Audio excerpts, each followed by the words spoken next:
ಒಂದು ನಿಮಿಷ ಯಾರು ಸ್ಕಿಪ್ ಮಾಡಬೇಡಿ, ಇಂಪಾರ್ಟೆಂಟ್ ಆದ ಒಂದು ವಿಷಯ ಹೇಳ್ತೇನೆ ಕೇಳಿ. ಇಸ್ಲಾಂ ಧರ್ಮದ ಹೆಸರಿಟ್ಟುಕೊಂಡು ಮುಸಲ್ಮಾನರ ನಾಮವನ್ನಿಟ್ಟುಕೊಂಡು ಯಾರು ಏನೆಲ್ಲ ಮಾಡುತ್ತಾರೋ ಅವೆಲ್ಲವೂ ಕೂಡ ಇಸ್ಲಾಂ ಧರ್ಮದ ಕಾರ್ಯಕ್ರಮಗಳು ಆಗಬೇಕೆಂದಿಲ್ಲ. ಇಸ್ಲಾಂ ಧರ್ಮದ ಕಾರ್ಯಕ್ರಮಗಳು ಅರ್ಹತೆಯುಳ್ಳ ನಾಯಕರು, ಪ್ರಬುದ್ಧರು, ನೇತಾರರು ಯಾವಾಗ ಯಾವ ಸೂಚನೆ ಕೊಡುತ್ತಾರೋ ಅದುವೇ ಪರಮೋನ್ನತವಾದ ವಾಕ್ಯ. ಅಂತಹ ಜಗತ್ತು ಕಂಡ ಮಹಾ ಮುತ್ಸದ್ದಿ ಹಿರಿಯ ವಿದ್ವಾಂಸರಾಗಿದ್ದಾರೆ Sultanul Ulama, Qamarul Ulama, grand mufti of India AP ಉಸ್ತಾದರವರು.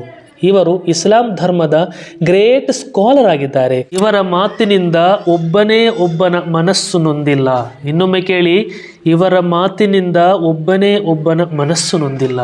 ಅವರು ಎಲ್ಲರೊಂದಿಗೆ ಬೆರೆಯುತ್ತಾರೆ, ಎಲ್ಲರೊಂದಿಗೆ ಸ್ನೇಹವನ್ನು ಹಂಚುತ್ತಾರೆ. ಅದಕ್ಕೆ ನಿದರ್ಶನವೆಂಬಂತೆ ಯಮನ್ ರಾಷ್ಟ್ರದಲ್ಲಿ ಇದ್ದಂತಹ ಅನ್ಯ ಧರ್ಮದ ಒಬ್ಬಳು ಸಹೋದರಿಯನ್ನು, ನಿಮಿಷಪ್ರಿಯ ಎಂಬಂತಹ ಒಬ್ಬಳು ಸಹೋದರಿಯನ್ನು ಮರಣದಂಡನೆ ರದ್ದಿಗೂ ಕೂಡ ಇಳಿದಿದ್ದರು. ಇವರ ಬಗ್ಗೆ ನಾನು ಹೇಳುವುದಕ್ಕಿಂತ ಹಿಂದೂ ಸಹೋದರನೊಬ್ಬ ಸಂಕ್ಷಿಪ್ತವಾಗಿ ಹೇಳಿಕೊಟ್ಟಿದ್ದಾನೆ.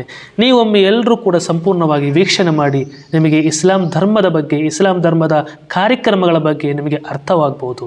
ಕೇರಳದ ನರ್ಸ್ ನಿಮಿಷಾ ಪ್ರಿಯಾರನ್ನ ಗಲ್ಲಿಗೇರಿಸಲು ಇನ್ನೇನು ಕೆಲವೇ ಗಂಟೆಗಳು ಬಾಕಿ ಇದ್ದಾಗ ಈ ಪ್ರಕರಣಕ್ಕೆ ಮುಸ್ಲಿಂ ಧಾರ್ಮಿಕ ಗುರು, ಸುನ್ನಿ ನಾಯಕ, ಭಾರತದ ಗ್ರ್ಯಾಂಡ್ ಮುಫ್ತಿ ಶೇಖ್ ಕಾಂತಪುರಂ AP ಅಬೂಬಕ್ಕರ್ ಮುಸ್ಲಿಯಾರ್ ಮಧ್ಯಪ್ರವೇಶ ಇಡೀ ಪ್ರಕರಣ ತಿರುವು ಪಡೆಯಲು ಕಾರಣವಾಯಿತು.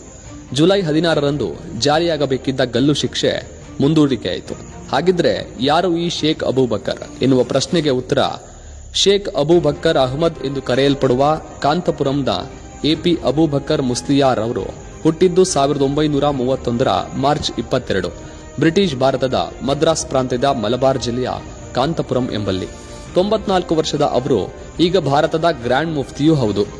ಅಖಿಲ ಭಾರತ ವಿದ್ವಾಂಸರ ಒಕ್ಕೂಟ ಕಾರ್ಯದರ್ಶಿಯೂ ಆಗಿರುವ ಅವರು ಮರ್ಕಜ್ ಎನ್ನುವ ಹೆಸರಿನಲ್ಲಿ ಹಲವು ವಿದ್ಯಾಸಂಸ್ಥೆಗಳನ್ನು ಸ್ಥಾಪಿಸಿದ್ದಾರೆ.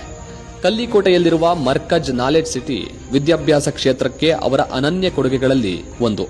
ಬೆಂಗಳೂರು, ಮಂಗಳೂರು ಸೇರಿ ಕರ್ನಾಟಕದ ಹಲವು ಭಾಗಗಳಲ್ಲಿ ಕಾಜಿಯೂ ಆಗಿ ಜವಾಬ್ದಾರಿ ನಿರ್ವಹಿಸುತ್ತಿದ್ದಾರೆ.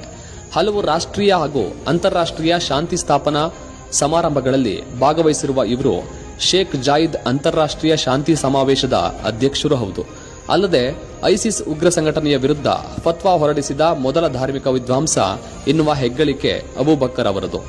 ಹೀಗೆ ತಮ್ಮ ಧಾರ್ಮಿಕ ಸಂಪರ್ಕದ ಮೂಲಕ ಯಮನ್ನ ಸೂಫಿ ವಿದ್ವಾಂಸರನ್ನು ಸಂಪರ್ಕಿಸಿದ AP ಅಬೂಬಕ್ಕರ್ ಗಲ್ಲು ಶಿಕ್ಷೆಯನ್ನ ಮುಂದೂಡುವಲ್ಲಿ ಪ್ರಮುಖ ಪಾತ್ರ ವಹಿಸಿದ್ದಾರೆ.